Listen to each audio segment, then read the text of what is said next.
The US police have broken up a pro-immigrant rally in the city of New York, arresting a number of activists. The demonstrators had gathered outside the immigration court. They're angry at the Immigration and Customs Enforcement Agency's policy of deporting undocumented immigrants. The protesters demanded that New York City adopt a quote sanctuary city policy of refusing to enforce federal immigration laws. Last weekend, agents of Immigration and Customs Enforcement raided homes in the states of Texas, Georgia and North Carolina and detained over 120 people targeted for deportation.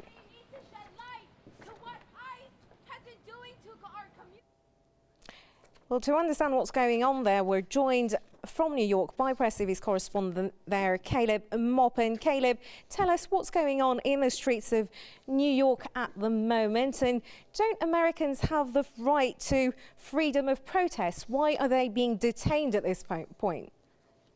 Well, the protest that took place today was in reaction to the fact that there have been ICE raids all across the city. In fact, ICE agents attempted to go into a high school here in Harlem in New York City just several days ago. And that's illegal under New York law to raid a high school. And they were going to go through the school and make sure that all of the children were in the U.S. Legally. And that was completely in violation. Now, the school authorities did not let them in and refused to let the ICE agents in. But it shows the atmosphere of fear that has been created in a city that has a number of immigrants. The ICE raids are breaking up families. There's a big reaction. So this demonstration, which took place today, had a lot of support. There were hundreds and hundreds of people out in the streets in the middle of a workday, and they shut down Fifth Avenue, one of the major roadways here in New York City, in protest of these raids. And in response, a number of people were arrested for blocking the street, and they're not being released. Usually, people who are arrested at these kind of demonstrations are released shortly afterwards. However, the police intend to hold these protesters who were arrested, at least 8 of them, for several days, if possible, before releasing them with charges. So the situation has very much intensified.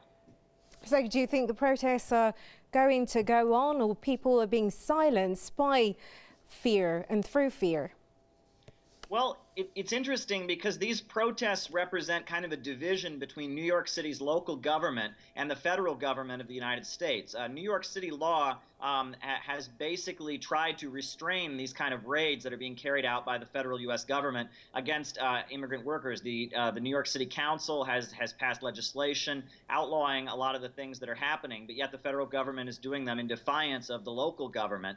And let's keep in mind also that there's a lot of frustration with the Obama administration, because the Latino vote was very key in Barack Obama's election and his re-election. However, he continues to be one of the top presidents in terms of deportations. Far more deportations have taken place under the administration of Barack Obama than under the administration of Bush, even though Obama, accepted the Latino vote and was seen as a president who was an ally of immigrant workers in the United States. So there's a lot of outrage from the immigrant community that feels that the Democratic Party has not responded to their support and has basically turned on them.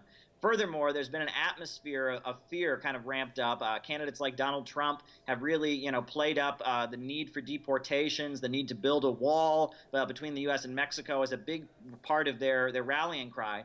Furthermore, not only is there hatred now coming from the Republicans for the Latino immigrant community, but also there's an increasing amount of repression and fear for immigrants to the U.S. from, the Middle East. There's been a lot of allegations that immigrants to the U.S. from Syria, from other countries throughout the Middle East are terrorists. So this atmosphere is really intensifying the climate of fear in the immigrant communities, and we're going to see much larger protests like this taking place. People were shocked at the number of arrests that took place today. They were not expecting the response of the NYPD to be as swift as it was to the protests that were peaceful, that were largely peaceful. So there are definitely going to be more protests around this issue in the next few days. Thank you very much. Caleb Moppin, Press TV's correspondent in New York, giving us an update.